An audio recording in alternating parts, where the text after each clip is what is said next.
Hello students, आज मैं आपको अपठित गद्यांश बता रही हूँ। ठीक है, कैसे सॉल्व करोगे। हर एक के एग्ज़ाम में आता है। जब आप 4th-5th क्लास में आ जाते हो और 10th तक जाते हो, तब तक 10th के बाद भी आता रहता है अगर आपके पास लैंग्वेज है।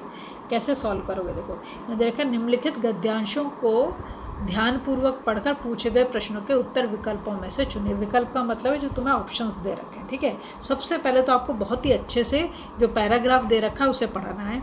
देखो, बहुत ध्यान से पढ़ोगे। एक बार नेहरू जी रूस की यात्रा पर गए। कहाँ की यात्रा पर गए? रूस की यात्रा पर। ठीक है, वहाँ उनका बहुत शानदार स्वागत हुआ। रूस के किसी गांव का एक बच्चा भी उन्हें देखने और मिलने आया था।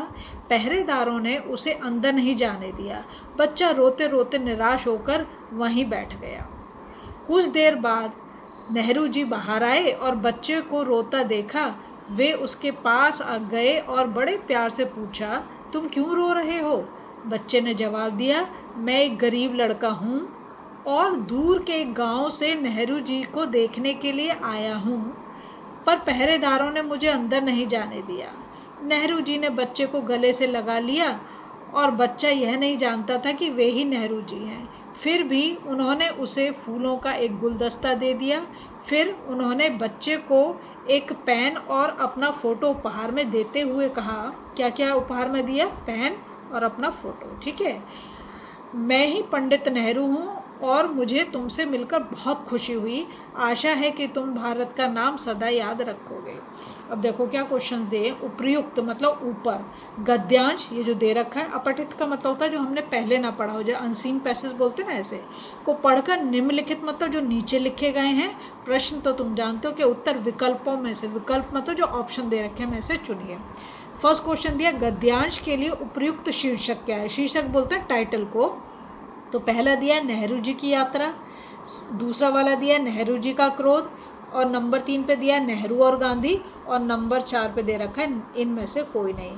तो देखो, अगर तुम देखो कि नेहरू और गांधी, गांधी जी का तो यहाँ कहीं पर जिक्र नहीं आया, तो कोई मतलब ही नहीं है। नेहरू जी का क्रोध, तो नेहरू जी ने कहीं भी पूरे पैराग्राफ में गुस्सा नहीं करा, तो ये भी नहीं आता। फिर है नेहरू जी की यात्रा। ठीक है, तो नेहरू जी की यात्रा कह सकते हैं क्योंकि वो कहाँ पर गए थे? रूस में गए थे। इसको हम टाइटल मान सकते हैं। ठीक है, सेकंड क्वेश्चन में दिया है नेहरू जी किस देश की यात्रा पर गए थे? तो फर्स्ट लाइन में लिखा है कि रूस की यात्रा पर गए थे, तो इसमें अमेरिका, रूस, जापान और चीन दिया, तो सेकंड वाला ऑप्शन हमारा रूस ठीक हो जाएगा। थर्ड में दिया है नेहरू जी ने बच्चे को उपहार में क्या दिया? ये देखो, यहाँ पे हमने अंडरलाइन करा था, एक पेन और अपना फ़ोटो उपहार में दिया। तो नेहरू जी ने बच्चे को उपहार में क्या दिया? पेन और बस्ता, बस्ता तो नहीं दिया। पेन और पेंसिल, पेंसिल नहीं दी।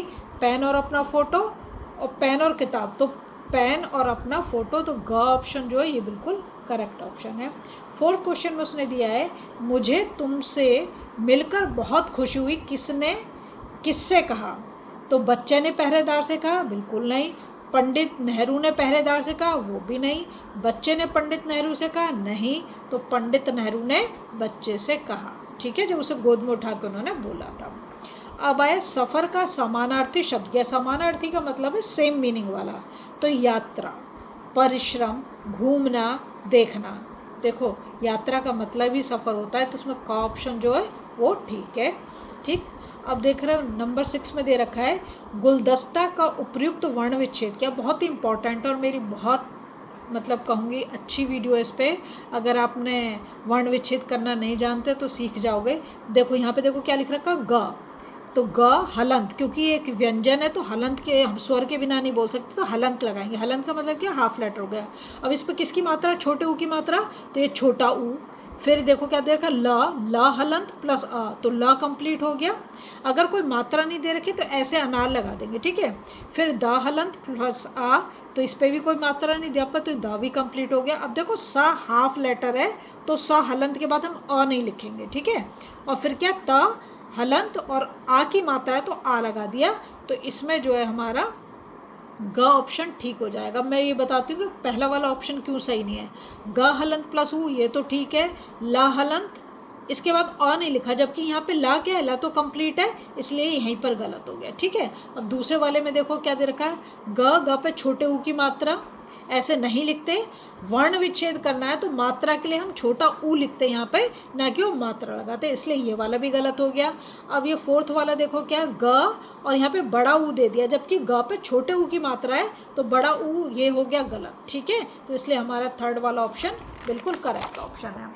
अब फिर 7th क्वेश्चन में दिया स्वागत का उचित संधि विच्छेद क्या। संधि विच्छेद पे भी मेरी वीडियो है और तीनों संधि मैंने अलग अलग वीडियो में समझाई है, तो प्लीज़ उसे चेकआउट जरूर करो।